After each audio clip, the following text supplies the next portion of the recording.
দেখেছি 2014 সালে বিজেপি সরকার গঠনের পরে এবং পরবর্তী সময় 2019-এ যখন কেন্দ্রীয় সরকার গঠন হয়েছিল তখন তারা একটা স্লোগান দিয়েছিল বেটি বাঁচাও বেটি পড়াও।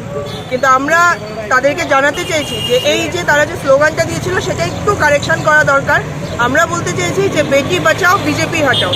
কারণ আমরা দেখতে পাচ্ছেন আপনারা যে যারা ক্যামেরার ওপারে রয়েছেন এবং রাজ্যের যারা শুভবুদ্ধি সম্পন্ন মানুষ সহ অন্যান্য সকল অংশের মানুষ যে আমাদের রাজ্যে কিভাবে ক্রমবর্ধমান নারী নির্যাতন বেড়েই চলছে এবং আপনারা দেখছেন যে সিরিজ বোমা হামলা আমরা শুনেছি, কিন্তু আপনারা এই রাজ্যে লক্ষ্য করেছেন সিরিজ গণধর্ষণ চলছে।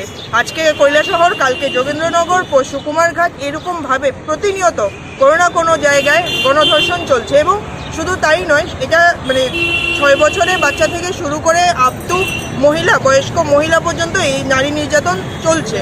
সেই জায়গায় দাঁড়িয়ে আমরা ভারতের ছাত্র ফেডারেশন মনে করছি যে এই নারী নির্যাতনের বিরুদ্ধে আমরা রাস্তায় নামতে চেয়েছি এবং আগামী দিনে এর বিরুদ্ধে আমরা জোরদার আন্দোলন শুরু করব। কিন্তু তা সত্ত্বেও এই আন্দোলন সংগঠিত করার ক্ষেত্রেও আমাদের বাধার সম্মুখীন হতে হচ্ছে। আমাদের সারা রাজ্য থেকে ছাত্রী নেত্রীরা বা ছাত্রীরা যারা আমাদের সংগঠনের সাথে যুক্ত তারা যখন আজকের এই কর্মসূচিতে আসতে চাইছেন তখন তাদেরকে বিভিন্নভাবে বাড়িতে গিয়ে তাদেরকে হুমকি দেওয়া হচ্ছে যে আগরতলা শহরে এই নারী নির্যাতনের বিরুদ্ধে এবং রাজ্যের যে আইন শৃঙ্খলার অবনতি ঘটেছে সেটার বিরুদ্ধে যে আমরা রাস্তায় নামতে চলেছি এই কর্মসূচিতে যেন না আসা হয়।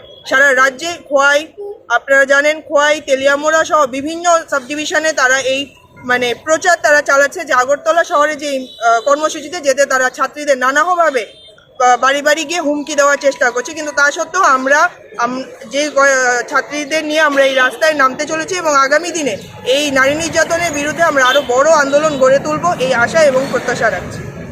আপনার পরিচয়? আমি বৈশালী মজুমদার, ভারতের ছাত্র ফেডারেশন কেন্দ্রীয় কমিটির সদস্য।